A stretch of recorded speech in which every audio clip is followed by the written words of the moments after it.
नमस्कार। आज आपण पोह्यांपासून गोड पोहे बनवले आहेत जे की आपल्याला प्रसाद म्हणून देवापुढे नैवेद्यासाठी ठेवता येतील किंवा आपल्याला घरीही खाता येतील। अतिशय सोपी अशी रेसिपी आहे, तुम्ही नक्की घरी ट्राय करा आणि रेसिपी आवडल्यास आपल्या चॅनलला लाईक, शेअर आणि सबस्क्राइब जरूर करा। चला तर आपण पाहून घेऊया गोड पोह्यांची रेसिपी काय आहे ती। नमस्कार, स्वर्णिका रेसिपीज मराठी या चॅनलवर तुम्हा सर्वांचे खूप सारे स्वागत।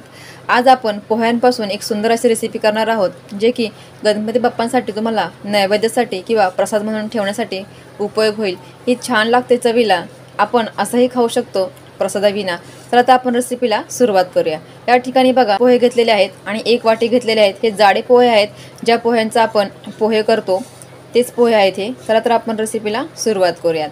तर हे पोहे जे आहेत सर्वप्रथम मी धुवून घेणार आहे। हे पोहे जे आपल्याला 2 पाण्याने स्वच्छ असे धुवून घ्यायचे आहेत। त्यामध्ये पाणी टाकून आपल्याला जास्त वेळेला ढवळायचं नाही, हलक्या हाताने असं फक्त हलवायचं आहे आणि यातलं पाणी जे आहे सगळं आपल्याला ओतून काढायचं आहे। हे पाहू शकता तुम्ही, यातलं पाणी जे आहे पोह्यांमधलं मी सगळं काढलेलं आहे। आता एक 5 मिनिट आपल्याला हे असे ठेवायचे आहेत, थोडेसे सुकायला ठेवल्यासारखे। या ठिकाणी पहा, मी 1 चम्मच तूप टाकत आहे।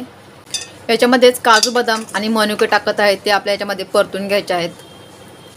खूप छान लागते ही रेसिपी आणि झटपट तयार होते आणि प्रसादाला खूप पटकन आपल्याला घाई असेल तेव्हा झटकन तयार होणारी आहे। या सर्वांना मी तुपाच्या बाहेर काढून घेत आहे। या तुपामध्ये पहा, मी आता अर्धी वाटी जी आहे खडीसाखर घालत आहे। तुम्ही अजून तुमच्या ह्याच्यानुसार आवडीनुसार गोड कमी जास्त करू शकता। आणि खडीसाखर आपल्याला अशी ढवळून घ्यायची आहे, पूर्णपणे आपल्याला खडीसाखर जे आहे विरघळून घ्यायचं आहे। त्याच वाटेने पहा, मी अर्धी वाटी याच्यामध्ये पाणी घालत आहे आणि आपल्याला हे ढवळून घ्यायचं आहे। तुम्हाला जर या ठिकाणी साखर नसेल घालायची तर तुम्ही गूळ घालू शकता। सेम याच पद्धतीने आपल्याला तुपामध्ये गूळ घालून आणि असं थोडंसं पाणी ओतून वितळून घ्यायचं आहे। तुम्ही पाहू शकता साखरेला आपल्या कसे बुडबुडे आलेले आहेत।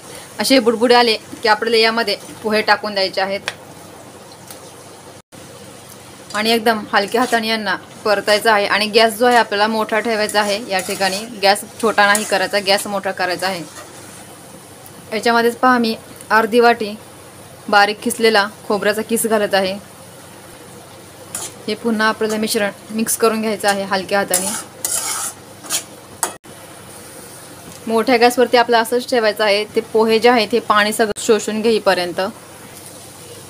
तुम्ही पाहू शकता पोह्यांनी जे सगळं पाणी जे आहे शोषून घेतलेलं आहे। हे पहा, कढईमध्ये काहीच पाणी नाही आहे। आता हे आपले पोहे तयार झालेले आहेत। हे आपण ड्रायफ्रूट जे आहे सुरुवातीला परतून घेतलेले त्याच्यामध्ये टाकून घेणार आहोत आणि मिक्स करून घेणार आहोत। याला फक्त आपल्याला 1 मिनिट वाफ द्यायची आहे, फक्त 1 मिनिट, की आपले हे प्रसादाचे पोहे तयार होतील। हे पहा, आपले गोड पोहे तयार आहेत, किंवा तुम्ही पोह्यांचा शिराही बोलू शकता, गोड शिरा। पहा किती सुंदर दिसत आहे आणि चवीलाही तेवढंच छान लागतो। तुम्ही प्रसाद म्हणूनही खाऊ शकता किंवा असंच मोकळ्या वेळेमध्ये तुम्हाला खायची काय गोड खायची इच्छा झाली तेव्हाही तुम्ही करून खाऊ शकता।